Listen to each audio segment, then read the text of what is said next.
আপনি কি জানেন আল্লাহর উপর সত্যিকারের ভরসা কিভাবে জীবন বদলে দিতে পারে?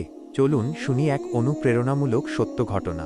একজন দরিদ্র মুসলিম যুবক যিনি প্রতিদিনের খাবারের চিন্তায় দিন কাটাতেন, কিন্তু তিনি কখনো হতাশ হতেন না।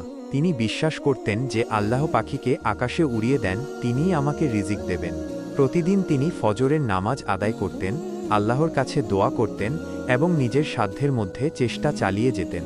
একদিন যখন তার কাছে ১ টাকাও ছিল না, তিনি মসজিদে গিয়ে আল্লাহর কাছে কাঁদো কাঁদো হয়ে দোয়া করলেন, হে আল্লাহ, তুমি আমার অভিভাবক, আমার জন্য উত্তম কিছু করে দাও।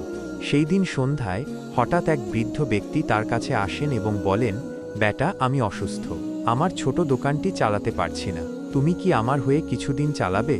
এইভাবেই আল্লাহ তার জন্য রিজিকের দরজা খুলে দিলেন, যেখানে সে কল্পনাও করেনি।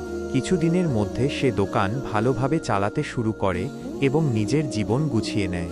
আল্লাহর উপর ভরসা মানে হাত গুটিয়ে বসে থাকা নয়, বরং চেষ্টা করা এবং পুরোপুরি আল্লাহর উপর নির্ভর করা। যে ব্যক্তি তাওয়াক্কুল করে, আল্লাহ তার জন্য এমন পথ তৈরি করেন যা তার কল্পনারও। আপনি যদি সত্যিকারের ভরসা রাখেন, ইনশাআল্লাহ আপনার জন্যও রিজিক ও সফলতার দরজা খুলে যাবে। চলুন আজ থেকেই আল্লাহর উপর পূর্ণ ভরসা শুরু করি। আল্লাহর উপর ভরসা করুন, কারণ তিনিই সর্বশ্রেষ্ঠ পরিকল্পনাকারী।